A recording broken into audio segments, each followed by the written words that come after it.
I express appreciation for Ako mo those pasalamat ni adtong nagserbisyo nga matinud-anon ug madasigon nga mipaluyo ni adtong kinsa gitawag. general authorities of the church. Kung ang mga general authority makighimamat sa tanang miyembro, kami makasaksi sa unsang paagi ang mga santos sa lahing mga adlaw usa ka pundok sa kaayo. Kami nagpasalamat sa inyong pagpanalangin sa kinabuhi sa mga tao.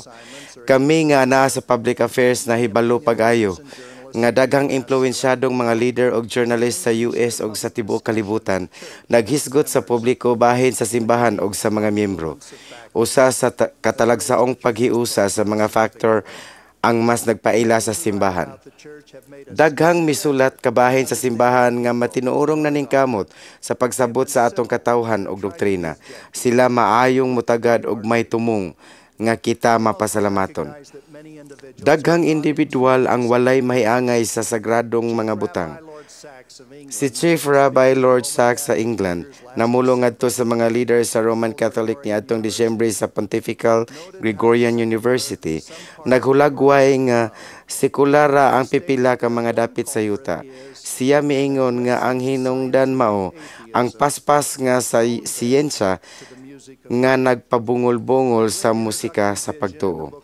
Ang talagsaong pasiuna sa pananawon diha sa basahon ni Mormon mao ang damgo ni lihay sa kahoy sa kinabuhi. Kini nagulagway sa mga hagit sa pagtuo sa atong panahon. Ug sa kalainan ni adtong nahigugma, nagsimba og mibati nga may tulubagon sa Dios ug wala. Si lihay mipasabot sa mga batasan nga makaguba sa pagtuo. Ang uban mapahitason, mahilayon og buang-buang. Sila may interes lang sa kaalam sa kalibutan. Ang uban may interes sa Dios apan nawala sa kalibutanong gabon sa kangit-ngit og nakasala. Ang uban nakatilaw sa gugma og pulong sa Dios apan naulaw kay gibiay-biay og nahulog sa gidili nga mga dalan. Sa katapusan may nahiangay sa tono sa musika sa pagtuo. Nasayod mo kung si kinsa kamo. Kamo nahigugma sa Ginoo ug sa iyang ebanghelyo ug padayon sa pagsunod ug pakigbahin sa iyang mensahe, labi na sa inyong pamilya. Kamo nauyon sa mga aghat sa espiritu na dasig sa pulong sa Dios. Relihiyoso sa panimalay ug nagtuman sa Kristohanong pagpuyo sama sa iyang mga disipulo. Kamo nagkapuliki gayod kay walay sweldo. Ang responsibilidad sa pangalagad sa simbahan, nag-agad kaninyong mapahinungurong mga miyembro. Kami nasayod nga ang mga sakop sa bishopric ug stake presidency ug ang uban mugahin og taas nga oras sa pagserbisyo. Ang mga auxiliary ug quorum presidency, mga sulundon sa ilang dili hinakog nga pagserbisyo. Kini nga serbisyo ug sakripisyo moabot sa tanang miyembro. Kadto naghupot sa mga record sa matinud-anong mga home o visiting teacher o nagtudlo sa mga klase. Kami mapasalamaton ni adtong nagserbisyo isip mga scout o nursery leader. Nahigugma og nakadayeg kami kaninyo sa inyong gibuhat o sa inyong pagkatao. Kami miila nga may mga miyembro nga dili interesado og matinud-anon sa mga pagtulunan sa manluluwas. Ang atong tinguha mao ang madasig ang mga miyembro sa pagtuo ug mulambo ang ilang kaaktibo ug pagsalig. Ang Dios nahigugma sa iyang mga anak. Gusto niya nga tanan makabalik kaniya. Iyang tinguha nga ang tanan mahiangay sa sagradong musika sa pagtuo. Ang pag-ula sa manluluwas, gasa alang sa tanan.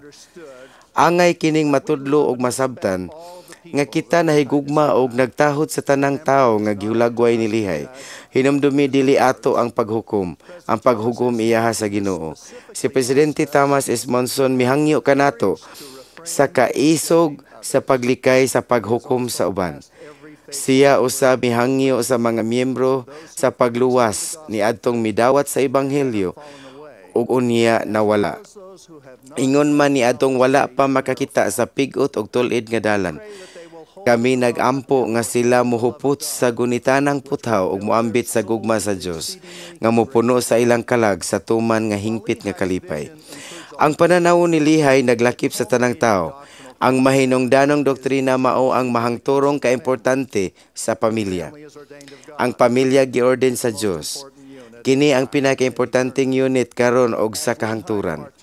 Sa pag-ambit ni Lihay sa bunga sa kahoy sa kinabuhi ang gugma sa Dios, siya nagtinguha nga ang iyang banay mukaon usab niini. Ang atong tinguha mao ang pagtubo sa atong mga anak, pagpatubo sa atong mga anak sa kamatuoran ug katarong. Usa ka baruganan nga makatabang kanato nga mahimo kini mao ang paglikay nga sobra nga ang paghukom sa kinaiya nga binuang apan dili sala.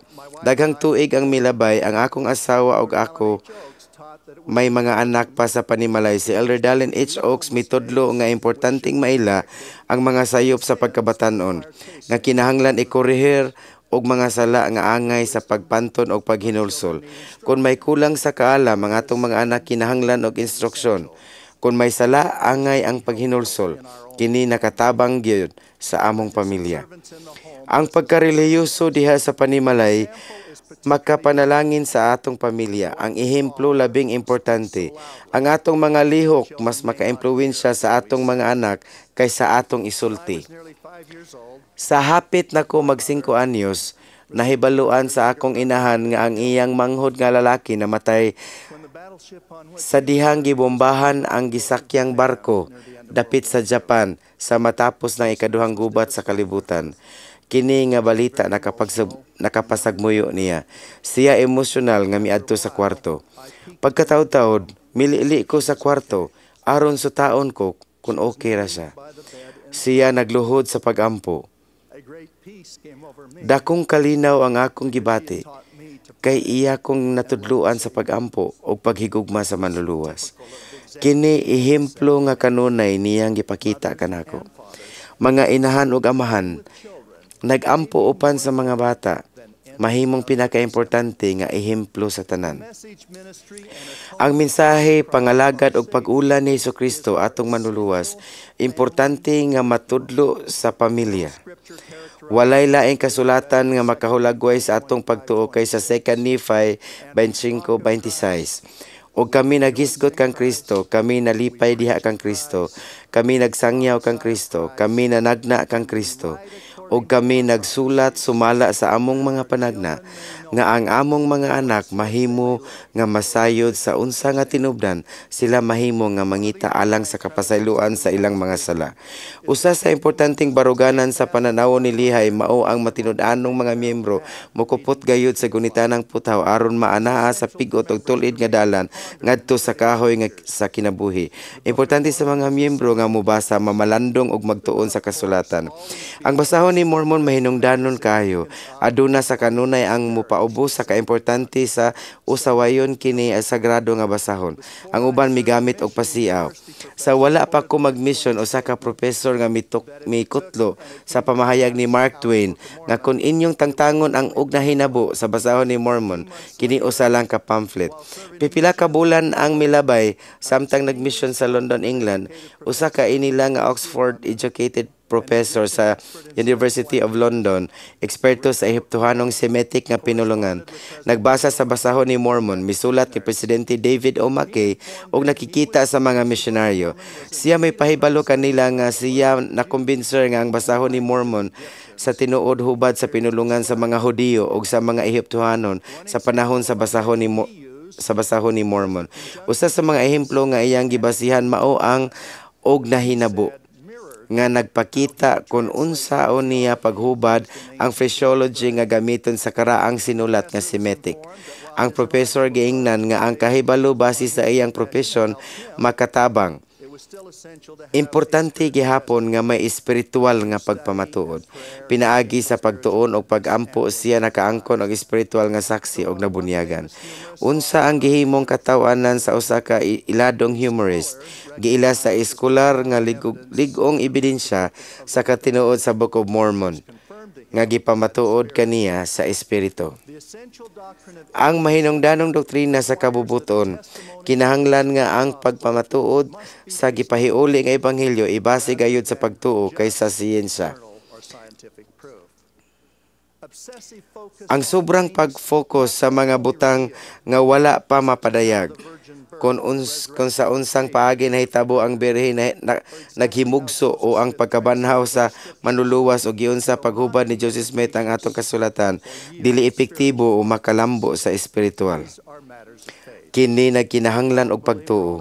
Sa katapusan, ang tambag ni Moronay sa pagbasa og pamalandong o kinasingkasing nga mangutana sa Dios uban sa tinuod nga katuyuan sa pagsiguro sa kamatuoran sa kasulatan pinaagi sa pagsaksi sa espiritu mao ang tubag. Dugang pa kung ilakip sa atong kinabuhi ang kaimportante sa kasulatan ug musunod sa ebanghelyo kita mapanlanginan ug makatilaw sa kaayo sa espiritu ug mobati sa hingpit nga kalipay ug kalinaw. Klaro nga ang timailhan ni atong naminaw sa musika sa pagtuo ug sa pagbungol-bungol mao ang aktibong pagtuon sa kasulatan. Natandog ko sa usa ka pinalanggang propeta sa milabayng mga tuig si Spencer W. Kimball. Naghatag og gibugaton sa kanunay nga pagbasa og pagtuon sa kasulatan.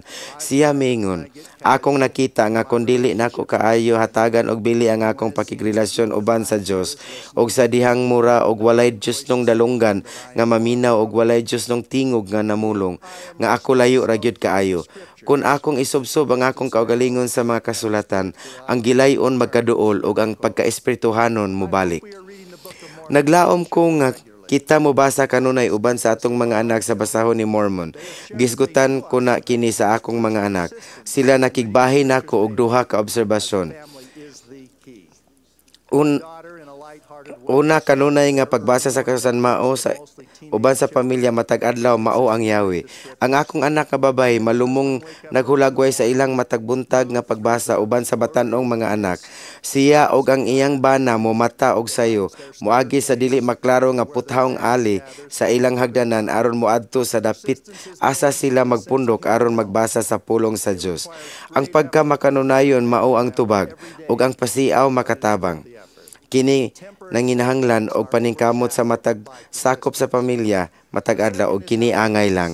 Ang mga babag mobuntog ra sa pagkamakanunayon. Ang ikaduha mao ang among kinamanghuran og iyang asawa nagbasa sa kasulatan uban sa iyang bag-ong nagsugod nga pamilya.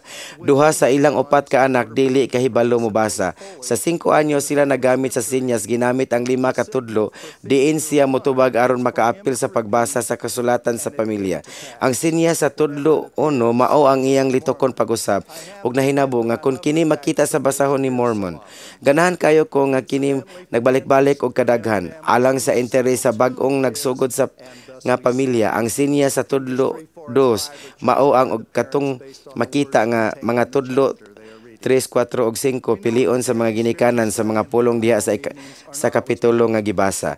Kami nasayod nga ang pagtuon sa kasulatan sa pamilya ug Family Evening dili kanunay hingpit bisan unsa pang mga hagit ang atubangon ayaw pagkawala sa kadasig.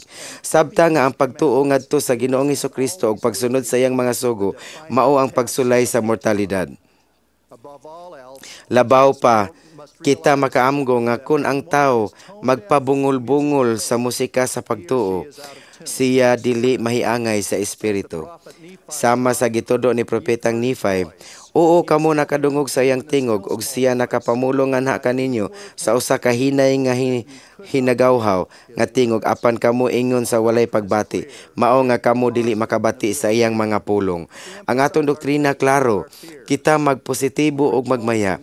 Atong ipakita ang atong pagtuo dili ang kahadlok. Kita nagmaya sa pagsalig sa Ginoo nga dili taniya pasagdan ug naghatag kanato og giya ug direksyon.